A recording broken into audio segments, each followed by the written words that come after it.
আপনি রান্না করতে পারেন? প্রথম আলাপেই সুদীপ্ত মায়াকে প্রশ্নটা করেই ফেলল।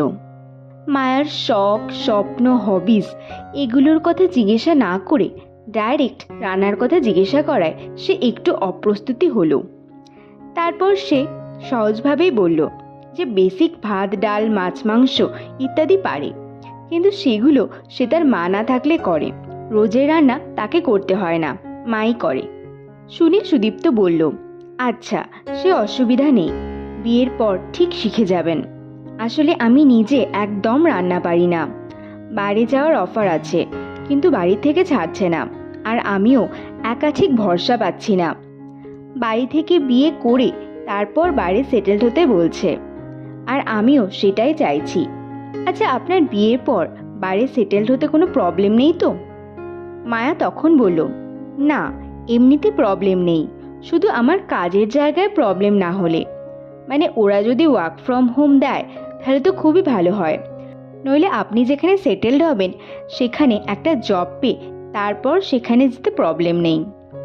সুদীপ্ত বলল, ও আচ্ছা, তার মানে নতুন জব না পেলে আপনি ওই কোম্পানি ছেড়ে আমার সাথে যাবেন না, তাই তো? দেখুন, আমার প্রমোশন হলে সেটা কিন্তু দুজনের জন্যই খুব ভালো হবে। আমি আপনার জবের এগেনস্টে নই, আর সঙ্গে সঙ্গে না হলেও ওখানে গিয়ে কিছুদিনের মধ্যে আপনি জব পেয়েই যাবেন।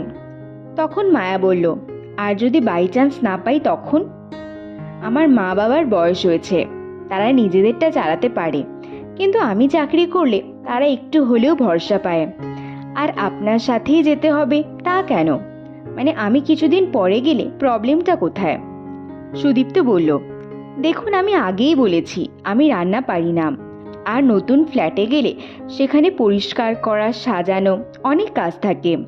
সারাদিন অফিস করে এসে এসব করা আমার পক্ষে সম্ভব হবে না। তখন মায়া বলল, আচ্ছা, বুঝলাম, আপনি নিজের নতুন ফ্ল্যাট সাজানোর জন্য আর রান্না করার লোক পাওয়ার জন্য বিয়ে করতে চাইছেন, তাই তো? সুদীপ্ত বলল, না, ব্যাপারটা ঠিক তা নয়, আমি নিজের ওয়াইফই চাইছি। কিন্তু ওয়াইফরা তো হাজবেন্ডের এসব কাজ করে দেয়, তাই না? এটুকু কি একজন হাজবেন্ড তার ওয়াইফের থেকে এক্সপেক্ট করতে পারে না? মায়া বলল, তা কেন পারবে না? অবশ্যই পারে, কিন্তু তেমন ওয়াইফেরও তার হাজবেন্ডের থেকে কিছু এক্সপেকটেশন থাকে। সেও চায় তার হাজবেন্ড নিজের কাজের মতো ওয়াইফের কাজটাকেও সমান গুরুত্ব দিক। হাজবেন্ড যেমন অফিস থেকে বাড়ি ফিরে ক্লান্ত হয়ে পড়ে, তেমন ওয়াইফেরও ক্লান্তি আসে। তারও সারাদিন অফিস করে এসে একা একা ফ্ল্যাট গোছানো, রান্না করা ভালো নাও লাগতে পারে।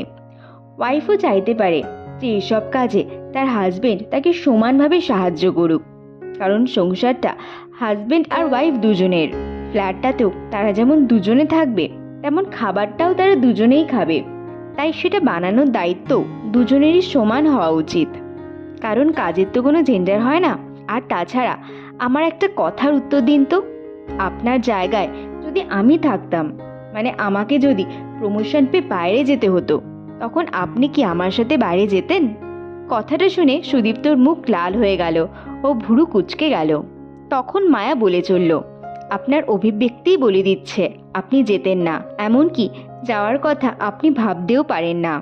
অথচ আমার নিজের কষ্ট করে পাওয়া চাকরি শুধুমাত্র আপনাকে বিয়ে করছি বলে ছেড়ে দিতে হবে, এটা আপনি আশা করেন?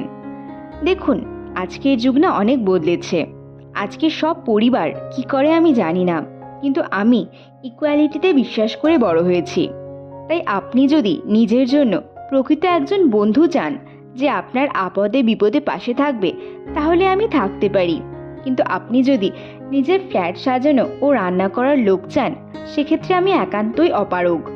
আপনি অন্য কাউকে দেখতে পারেন, স্পেশালি এমন কাউকে যে কোনো জব করে না, কারণ আমার মনে হয় একজন ওয়ার্কিং ওম্যান আপনার চাহিদা অনুযায়ী ফিট হবেন না। নমস্কার।